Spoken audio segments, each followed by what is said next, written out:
Good afternoon, it's the Arthritis Broadcast Network at the Canadian Rheumatology Association meeting, again broadcasting live via Facebook Live. It's Michael Mallinson here from the Canadian Spondylitis Association. I have two guests with me this afternoon, and they are Katie London on my far left and Rachel Schupak to my immediate left, and they're going to talk about their roles in rheumatology and ACPAC. So perhaps one of you can just tell me first of all, what does ACPAC stand for? ACPAC is a name for the Advanced Clinician Practitioner Arthritis Care, and it's a program that we began together collaboratively in 2005, hosted at St. Michael's Hospital in the University of Toronto. Thank you. And what's your role with ACPAC? I'm the medical director. I'm a rheumatologist at St. Michael's Hospital. And I'm trained as a physical therapist and have several degrees after in the area of musculoskeletal sciences and bone pathology. And the interest in development of extended role practitioners has been an interest of mine over the past 20 years. And where does the intake into the program come from? Who are these people who come into the program? Generally, initially they were physiotherapists and occupational therapists, but we have expanded the program happily to include nurses. And they come to us from a variety of different circumstances. Initially, they came to us from institutions, so institutions would sponsor these people to come, and more recently we've taken them from the broader community. I see. These individuals are also largely from Ontario, but we've gone pan-Canadian, and our intake is across Canada, and we've been very successful in reaching from the East Coast to the West Coast. And what's involved in the program? What do they learn while they're on the program, and how long is the program, and what's the certification at the end of it? And, So it's an episodic program. Initially it was 10 weeks long. It's held in Toronto for those 10 weeks. It used to be 1 week a month. We have now created a hybrid program, which I'll let Katie talk about in a minute, where they do online American College of Rheumatology modules, and we have 5 weeks of what we call our signature program in Toronto, where everybody, wherever they come from, comes to the program and spends a full week with us. Nice. Just to elaborate on that, a considerable amount of work is done when they're on site in Toronto, and that's where the expertise really lies. Our faculty, we have over 90 faculty involved in the delivery of the program, so it's an extensive faculty. In between the weeks where they are in Toronto, there's a considerable amount of work they need to accomplish, case study reports, online learning through some modules that are offered through the American College of Rheumatology, and their clinical training, their advanced clinical training is accomplished within their home institution. At the end of the program, upon successful completion of the program, and it's very rigorous, we have a very rigorous evaluation process in place, both practical and in knowledge. They are given or awarded, they have earned a certificate that is offered through the Office of Continuing Education in the Faculty of Medicine at the University of Toronto. Oh, I see. And this program is competency-based. We've determined what these individuals need to know and what they need to do in order to be considered extended role practitioners in arthritis care. So we've determined what that is, and the goal of the program is to fulfill those competencies and then to evaluate them.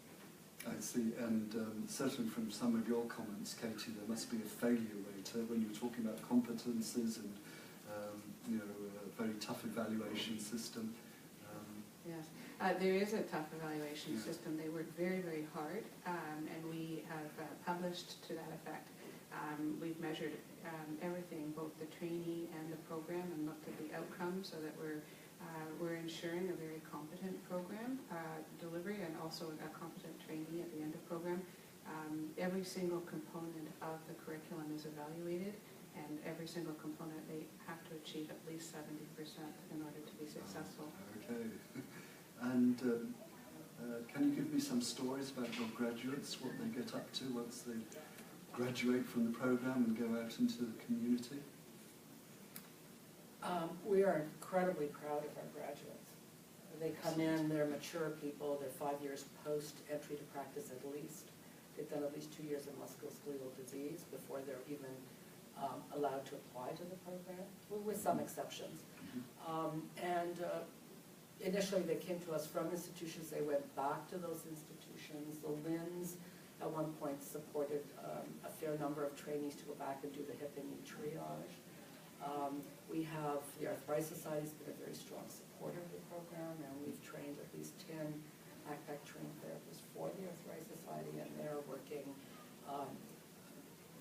largely in community and in rural outreach areas, implementing what we call a shared care model for patients with arthritis. Shared care in the sense of what is interprofessional or? Very much so.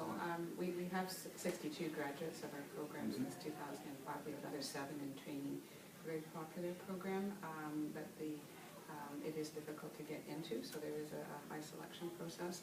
At the other end, our graduates, I think we can really refer to how they're working, not just geographically in urban academic and community and remote and rural settings, but more in line with the model of care that they are working within, which is all very context oriented.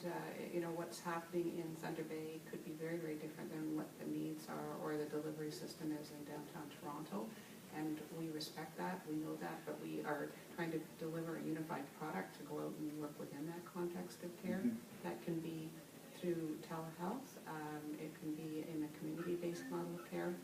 Visiting rheumatologists, could be a visiting extended role practitioner who goes off, particularly into more of the remote centers. We have one of our graduates who is a visiting extended role practitioner who goes up into some of the First Nations communities north of Thunder Bay.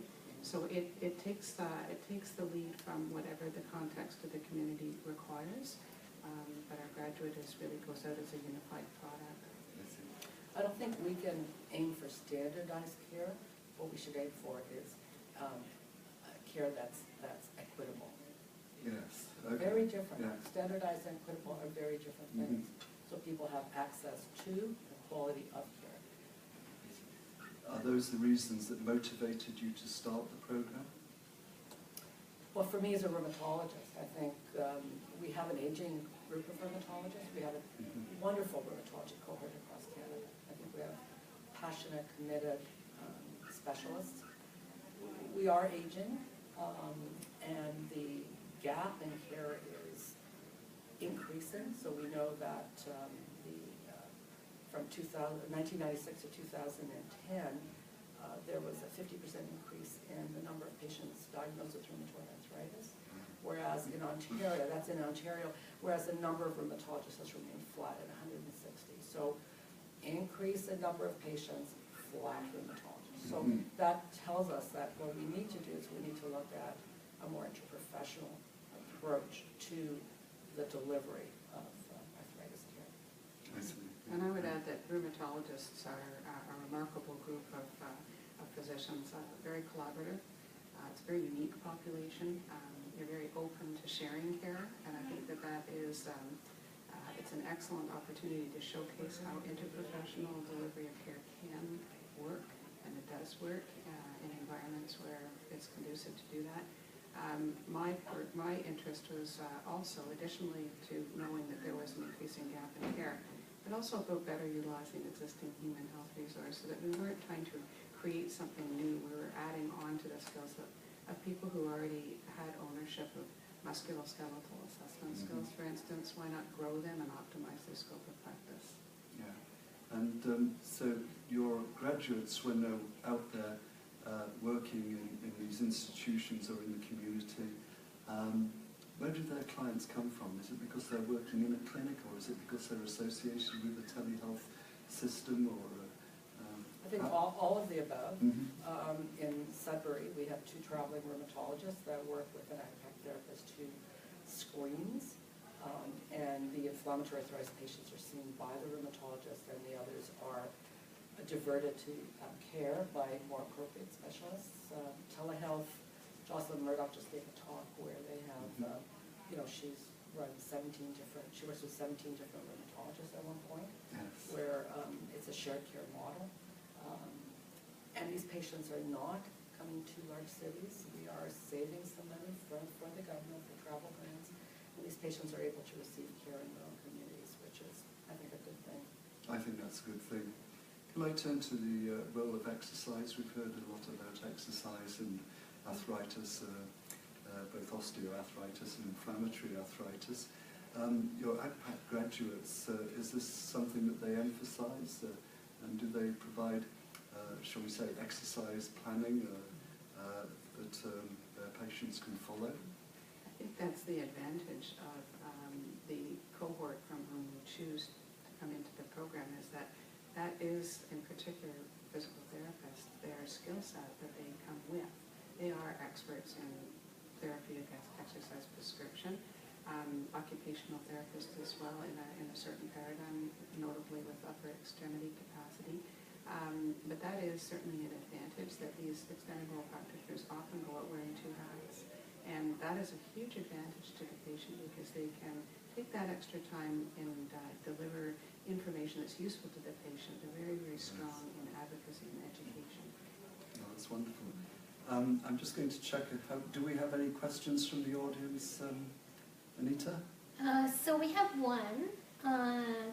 This audience asked if this program is available across Canada, and if not, what other programs are available all over Canada? Well, I think we're unique. We're the only certified program through a university, it is available to people from across Canada. We have one person in BC, who I'm happy to say just got a full-time job at Fraser Health. I just found that out today. We have 4 people in Calgary, 2 in Calgary, 2 in Edmonton. We have a nurse in Saskatoon, and we're currently training someone from Newfoundland. So it does take a lot for these individuals to come in to Toronto for 5 weeks a year, but we are open to applicants from across Canada. Perfect. I think, if there's no more questions, I think I'll just ask you, how do you feel that the Canadian Rheumatology meeting has gone so far? I know there's record attendance this year. Have you had enjoyable, informative sessions that you've attended? Yes, I absolutely have. I think the keynote speaker last evening, Dr. Fowles, introducing the notion of exercise as a prescription has been something that I was trained with, that belief that paradigm shift really needs to move into the medical community. Yes. Because it is a prescription. Therapeutic exercise is prescribed event, and because it has such a strong relationship and outcome with positive outcome, it is something that really, really needs to be brought into that full picture of care of a patient with arthritis. I was also impressed with the fact that we had some trainees who did podium presentations today. Mm-hmm. So the fact that rheumatologists and medical students, as well as residents and fellows, are doing basic science clinical research it's very rewarding to see that the involvement of the younger, newer rheumatologists coming down the hall. Oh, it is from a patient point of view, it certainly Absolutely. is. Absolutely. Yes. So, and it's a warm, cordial, collaborative type of meeting, and it's always good to come to the CRA. We're always happy to be here. Oh, that's good. Well, I hope you enjoyed being interviewed. Thank you very Thank you much for the for opportunity. coming in Thank you. and teaching us about ACPAC.